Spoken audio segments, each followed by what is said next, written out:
Okay, let's go.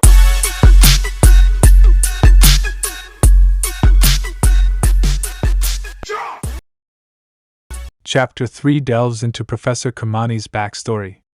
He initially joined the University of Nairobi as a senior lecturer after completing his studies at the University of Oxford. Shortly after his arrival, he initiated a passionate debate advocating for the university to prioritize its relevance to society over mere excellence in academics.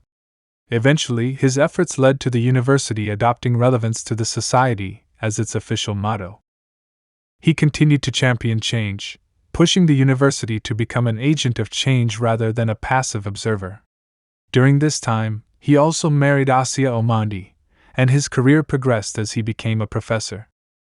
Africa faced a global economic recession, and donors demanded changes to address the crisis. Professor Kimani had a daughter named Tuni, named after Tunisia, where she was conceived. Parliament implemented economic changes that drastically increased the remuneration of members of Parliament, MPs, compared to professors' salaries. Wait, let's take a break.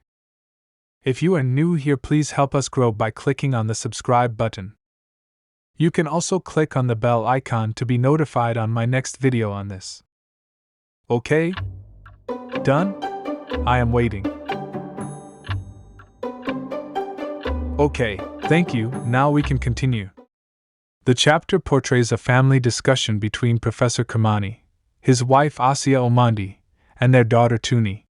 They discuss the government's failure to fulfill its responsibilities, leading them to consider becoming agents of change themselves. Tuni shares an instructor's insights into why women are vulnerable to predators, including lack of awareness, a perceived look of weakness, and temptations to stray. A comparison is drawn between Professor Kimani and newborn Walomu, a former junior colleague who became an MP. Walomu's political career seems to be flourishing, while Professor Kimani feels stuck at the university. Tragedy strikes when Tuni dies in a road accident while using public transport due to her father's car's poor condition. Asia Omandi is furious and blames Professor Kimani for their daughter's death, believing she wouldn't have been in that situation if he had a functioning car. Asia decides to leave and reveals that newborn Walomu has proposed marriage to her. Professor Kimani confronts Walomu, resulting in a scuffle that leads to their arrest. Professor Kimani is charged with assaulting a member of parliament, and the university demotes him from a full professor to a senior lecturer. He serves a 6-month jail term and is left feeling dejected. One evening, a man named Mr. Tadlongwe, about 50 years old, visits Professor Kimani. After a lengthy discussion, Mr. Longwe invites Professor Kimani to join AGDA, an organization with a mission to challenge Africa's status quo.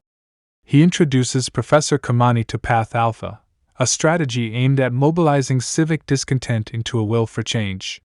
Mr. Longwe suggests that Prof. Kimani attend an orientation at AGDA's headquarters in Cape Town and participate in the upcoming Summit of Africa's Heads of State in Banjul, Gambia. Professor Kimani accepts the invitation and becomes a member of Path Alpha the following day. His personal losses, including the death of his daughter and the departure of his wife, coupled with mistreatment by his university and the state, have pushed him to his breaking point.